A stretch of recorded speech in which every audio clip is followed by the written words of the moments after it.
affect et sa violence et son racisme, mais aussi le vecteur du respect, de l'optimisme. Eh bien aujourd'hui à Annecy c'est le printemps des libertés.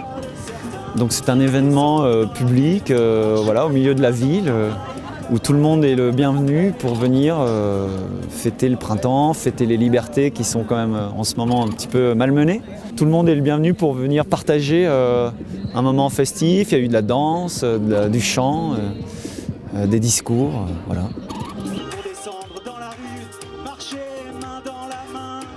Quand on est artiste, notamment dans la poésie, la chanson ou même la peinture ou les livres, enfin je pense, hein, on peut dire tout ce qu'on veut et l'énergie passe en fait. Vous savez, on peut chanter français puis aller chanter à l'autre bout du monde où on ne sera pas compris dans la langue, dans les mots, mais l'énergie va passer, c'est vraiment une question d'onde. L'onde elle passe quand vous arrivez dans un endroit avec un sourire et puis que vous chantez en rayonnant quelque chose de fort et de positif, c'est perçu, c'est sûr.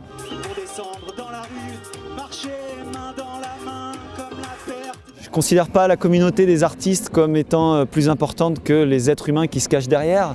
Moi-même, avant d'être chanteur ou guitariste ou musicien ou artiste ou auteur-compositeur, je suis un être humain et j'ai évolué et j'évolue encore au fil du temps. Et voilà, j'ai une vie d'homme avant d'avoir une vie d'artiste. Donc ces gens-là, qui sont mes pères, on va dire,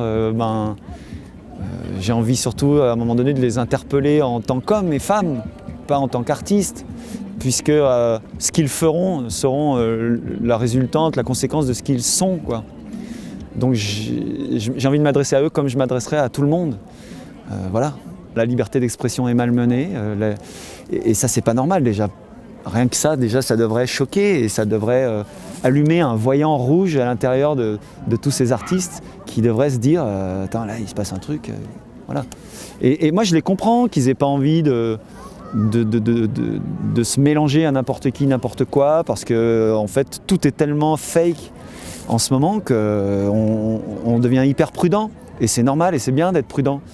Sauf qu'à un moment donné, il ne faut pas rester sur un avis qui a été donné par quelqu'un d'autre et puis aller voir par soi-même. Vous savez, par exemple, moi en 2016, je suis allé en train à Paris pour aller voir Nuit debout parce que j'en entendais parler dans les médias et je me disais mais j'ai l'impression que c'est pas exactement ça et je suis allé voir par moi-même.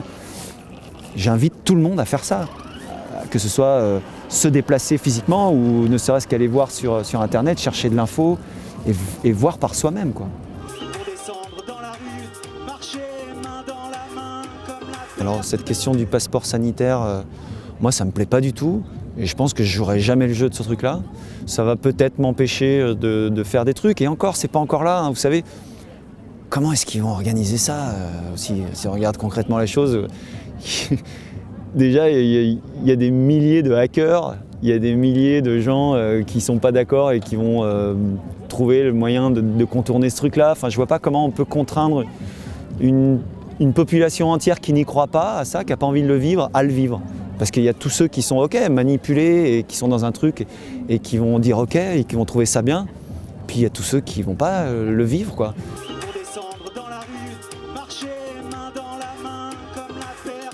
Et les gens, ils en sont là, et ils ont envie d'y croire, ils ont peur. Mais c'est normal d'avoir peur à un moment donné de ta vie, quoi. Tout le monde n'en est pas là. Et moi, j'ai eu peur avant, il y a 20 ans. Maintenant, j'ai plus peur. Qu'est-ce que vous voulez ? Il faut se souvenir d'où on vient aussi. Et ne pas condamner les uns et les autres. C'est sûr que leur projet est en train de fonctionner. Et j'aime pas ce projet. Mais je ne peux pas prendre les gens par la main et leur dire à tous que ce qu'ils sont en train de faire, ça ne va pas. Moi, je ne peux pas le faire autrement que par des chansons, en tout cas. Je le fais en chantant, je le fais en venant donner de mon temps et voilà. Et donc, en m'affichant, en fait, quelque part. Effectivement, je m'affiche, j'écoute pas ce qui se dit autour parce que moi, je suis quelqu'un qui vient voir avant de croire si c'est un regroupement de fachos ou un regroupement de QAnon, de ce que vous voulez. Je m'en fous. Moi, je viens faire mon job, quoi. Le job que je me donne moi-même, il n'y a personne qui m'a demandé de le faire. Mais quotidiennement, alors j'en reçois pas des dizaines et des centaines, mais quotidiennement, j'ai des petits mots de gens qui soutiennent cette façon de voir, ce regard et ce récit qu'on est en train d'essayer d'imposer là, et d'essayer en tout cas de raconter aux gens pour qu'ils rallient cette cause, de se sentir libre, de pouvoir respirer.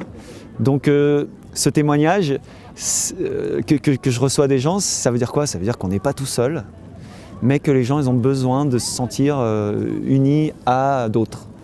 Et ça c'est tellement important, c'est tellement ce que je raconte depuis 15 ans en plus, que je suis tellement content que ça se fasse, quoi. Pour descendre dans la rue, marcher main dans la main, comme la perte d'un bébé et le chagrin